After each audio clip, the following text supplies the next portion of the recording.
اپنی آخرت کی تیاری بھی اسی طرح کرو جیسے دنیا کے امتحان کی تیاری کرتے ہو۔ آپ نے حضرت علی کا ہاتھ پکڑا اور یوں اپنے سینے سے لگا لیا اور فرمایا اترضی ان یکون منزلک مقابل منزلی، علی تجھے مبارک ہو، جنت میں تیرا گھر میرے گھر کے سامنے ہے۔ تو وہ رونے لگے۔ لیکن یہی علی جن کو خوشخبری ملی ہے کہ تیرا گھر میرے گھر کے سامنے ہوگا، کسی کو یہ خوشخبری نہیں ملی سوائے مولا علی کے، وہ رات کی مناجات میں روز تڑپتے روتے ہوئے یہ کہتے تھے آہن آہ من قلت الزاد و بعد السفر و وحشت الطریق، ہائے اللہ ہائے اللہ ہائے اللہ، میرے پاس عمل تھوڑا ہے۔ تھوڑے عمل والے کا گھر نبی کے گھر کے سامنے بنتا ہے؟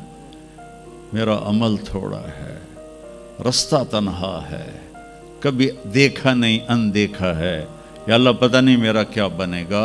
یہ روز کی پکار اور مناجات تھی۔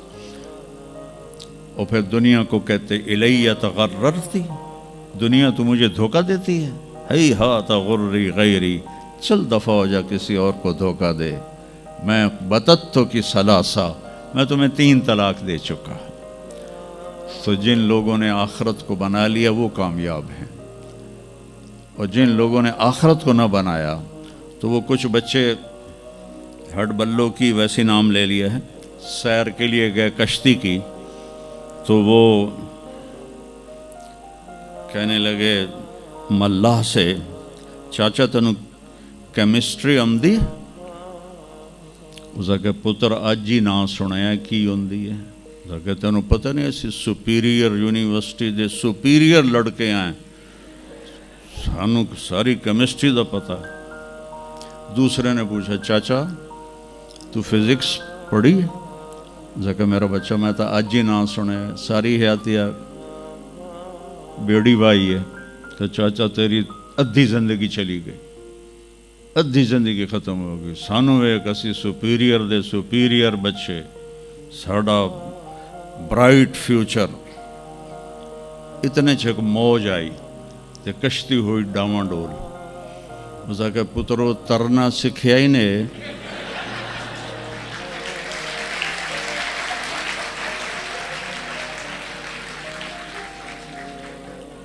وہ آکھن لگے کوئی نہیں سکھیا، سوئمنگ پول کوئی نہیں سپیریئر ہے۔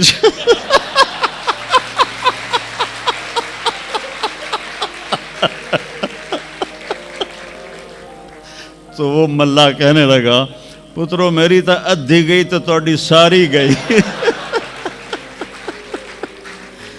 تو میرے بچوں مرتے وقت ایسا نہ ہو کہ تم کہہ رہے ہو ساری برباد ہوگی۔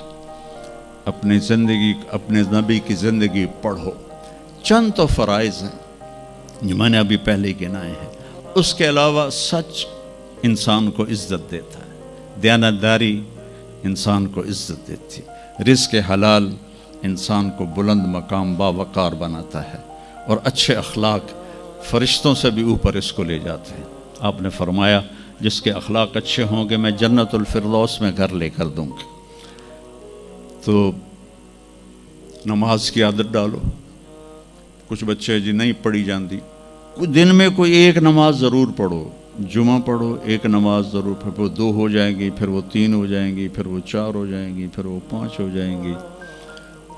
میں نے جتنوں کو بھی یہ نسخہ بتایا وہ سارے اللہ کے فضل سے، گورنمنٹ کالج میں میرا تھا ساتھی، تو وہ پھر شفٹ ہو گیا انگلینڈ، تو کوئی 40-45 سال بعد اس سے ملاقات ہوئی، یہاں پاکستان آیا ہوا تھا۔ تو میں نے کہا کہ نماز پڑھتے ہو؟ کہنے لگا نہیں۔ جمعہ؟ کہنے لگا نہیں۔ تو میں نے کہا اچھا ایسا کرو، ایک نماز شروع کر دو اور ایک جمعہ شروع کر دو۔ یہ ایک فرد کا واقعہ نہیں، ایسے میں ہزاروں بچوں پر بچیوں پر تجربہ کر چکا ہوں، اور وہ 5 وقت کے نمازی بن گئے۔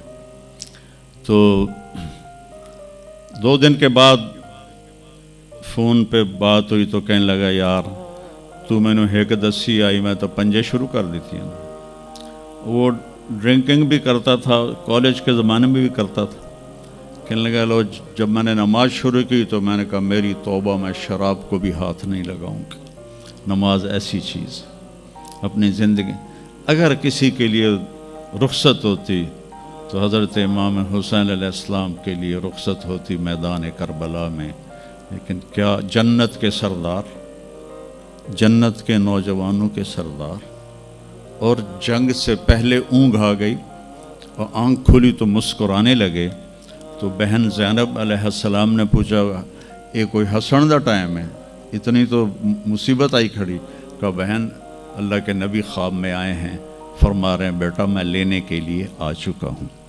تو اب یہ نماز نہ پڑھتے تو ٹھیک تھا, اتنا تو قتل و غارت چل رہا تھا. لیکن جو ہی ایسے سورج ڈھلا تو آپ نے زہیر تھے آپ کے رائٹ سائڈ پر جھنڈا اٹھانے والے, اور لیفٹ پر تھے حبیب, اور درمیان میں تھے عباس اپنے بھائی. تو آپ نے زہیر کو بلایا, کہا یہ شمر سے کہو تھوڑی دیر رک جاؤ میں نماز پڑھ لوں. تو زہیر نے شمر سے کہا, تو شمر نے کہا ہم جنگ نہیں روکیں گے, ہم سر اڑائیں گے. تو انہوں نے واپس آ کر کہا جی وہ انہوں نے جنگ روکنے سے انکار کر دیا ہے, اللہ کی قسم اب ان کے لیے کھلی اجازت تھی کہ یہ چھوڑ دیں اور سر کٹا دیں. لیکن آپ نے فرمایا سر کٹ سکتا ہے, نماز نہیں چھوٹ سکتی. آپ نے کہا آدھے لڑو آدھے نماز پڑھو.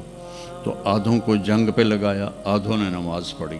پھر ان آدھوں کو جنگ پہ لگایا اور جو جنگ پر تھے ان کو نماز پڑھوائی. سب کو ظہر کی نماز پڑھوائی, اور عصر سے پہلے سب کے سر کٹ کے نیزوں پہ چڑھ چکے تھے. وہاں 1445 سال میں ایک واقعہ ہے جہاں نماز کی رخصت نظر آتی ہے.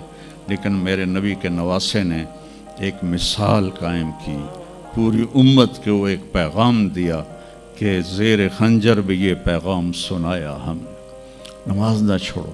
کبھی قضا ہو جائے تو رات کو سونے سے پہلے قضا دے کے سویا کرو.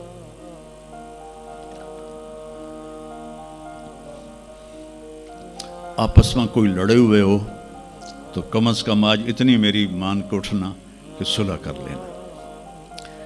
یہ کوئی بچیاں آپس میں کسی سے بول چال بند ہو, یا آپ بچوں کی آپس میں کوئی بول چال بند ہو, تو ایک دوسرے کو معاف کر دینا. اس سے آپ کے دلوں میں علم کی روشنی زیادہ آئے گی. آپ کے دل میں بغض ہوگا تو علم آئے گا نہیں. تو اگر اپنے حافظے کو اچھا کرنا ہے, اگر اپنے حافظے کو, تو دل سے سب کی نفرت نکال دو, اور پیٹ بھر کے کھانا نہ کھاؤ, اور اپنی نظروں کی حفاظت کرو. آپ کا حافظہ 16 سال والا رہے گا 70 سال تک. حافظے کو خراب کرنے والی یہ چیزیں ہیں. پھر جن سے پڑھتے ہو ان کو عزت دو, ان کا ادب کرو, ان کا احترام کرو. باب العلم ہے حضرت مولا علی کا, میں غلام ہوں اس کا جو مجھے ایک لفظ نہیں ایک حرف, جو مجھے ایک حرف بھی سکھا دے علم کا, میں اس کا غلام ہوں. تو جو آپ کے ٹیچر ہیں یا لیڈی ٹیچر ہیں, وہ آپ کو جو کچھ بھی پڑھاتے ہیں, ان کا احسان ہے آپ پر. آپ ان کو عزت دیں, ان کو احترام دیں. ان میں سے کوئی دعا دے دے گا, آپ کا کام بن جائے گا. تو میں اسکول میں تو دعائیں لے نہ سکا استادوں کی, لیکن جب میں مدرسے میں داخل ہوا تو میں نے اپنے سارے استادوں کی دعا لی ہوئی ہے, ان کی عزت اور ان کے احترام سے. تو چونکہ آج کل بہت زیادہ آزاد ماحول ہو گیا ہے, تو وہ اپنے ٹیچر کو ایزی لیتے ہیں کہ کوئی ان کی بے عزتی کر دے, کوئی ان کے آگے بگڑ جائے تو اس کو برا نہیں سمجھا جاتا. لیکن بیٹا کتاب ایک ذریعہ ہے, علم آسمان سے آتا ہے, اور اس کے میں ذریعہ استاد ہوتا ہے. اور استادوں کو بھی کہتا ہوں کہ اپنے منصب کا خیال رکھو, اور اپنے پڑھانے کو اپنا فریضہ سمجھ کے ادا کرو.